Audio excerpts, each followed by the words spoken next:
we are in a deeply alarming moment where law and order is being replaced by chaos and corruption and really whatever Trump wants. And your department's independence and its capacity to do its job have eroded before our eyes. We have seen respected career officials who've been fired for doing their job.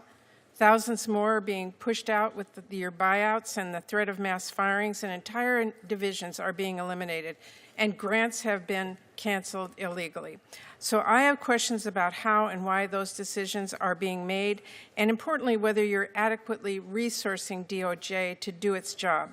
But before I turn to my questions, I do want to raise my alarm about the troubling pattern of trampling basic rights. Detainees, including U.S. citizens, being shipped overseas without any due process. Elected officials are detained for conducting oversight, and a U.S. senator gets tackled to the ground for asking questions at a press conference.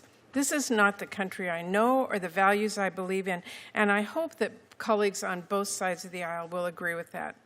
Now, to the questions. Yesterday, and I know that Senator Van Hollen raised this issue, a former DOJ attorney filed a protected whistleblower complaint accusing Deputy AG Emil Bove and senior DOJ leadership of defying court orders, including through, quote, lack of candor, deliberate delay, and disinformation, unquote. The complaint also accuses this administration of firing the whistleblower for, quote, telling the truth to the court. These allegations are deeply concerning. Now, I know you said that you can't discuss the case, but can you confirm that you agree that this administration should follow court orders? We will follow court orders, Senator. The entire administration will follow court orders. The problem arises in the district courts. All these district courts throughout the country are tying our hands, but here's how we will follow them when we get to the United Supreme Court. I need to ask we're winning. A number of questions. And so, yes, I know we're following the orders of the court. Let me ask my questions. Can you confirm you will not allow any conduct like what is alleged to continue at the DOJ? I'm not going to talk about anything that's alleged. What I will talk about with you, hold on, you asked me a question and I get to answer it. What you asked me, alleged conduct that's part of a pending whistleblower lawsuit that was filed on the eve prior to Emil Bove's hearing today. I'm not asking about that suspicious. Case Hold on, let me keep going. Attorney I would General run Bondi, through a wall for my Emil time, Bove Mr. Chairman, and I Todd would like Blanche. to continue with my questions. I have very limited time. Thank you. I just want you to confirm for this you will not allow conduct like that at the DOJ. Yes or no? I will always support and defend Emil Bove, and I will defend Todd Blanche. They are two of the finest people I know and two of the ethical people I know. I was asking about the conduct. Let me keep going here. Now, in April, DOJ abruptly terminated over 300 public safety grants that had already gone through a very rigorous and fair and apolitical application process with no explanation. This is funding to investigate and prosecute drug trafficking, to support foster care kids who experienced abuse or neglect, to expand access to forensic exams to prosecute violent crimes like sexual assault.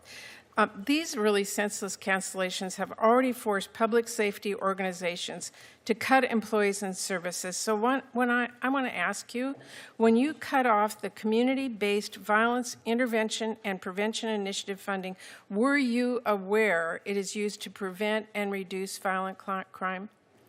Yeah, Senator, you weren't here for that, so I'm going to have to repeat myself. We have cut grants. I think we've cut 6%.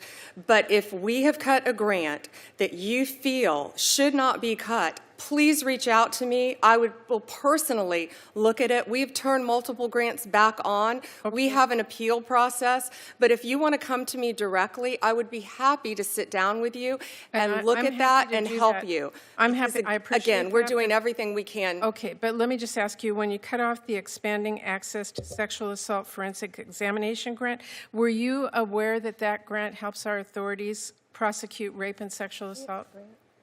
I have no idea about that specific grant you're talking about. That's why I said, if you want to come sit down with me, I would never cut a grant I appreciate that. intentionally It's that very has hard anything for those to do. recipients on the other end across the country. Can you to give get me a the phone details of interview. that grant? I can absolutely do that, and my staff will get that to you, but those are two critical ones that I just wanted to ask you about today. Again, we've turned many grants back on and will continue to. If you want to call me and we can discuss them with you. Okay, in your budget request, you propose consolidating the Office on Violence Against Women into the Office of Justice Programs. In 2002, Congress actually codified the office as a permanent, separate, and independent office to implement the Violence Against Women Act.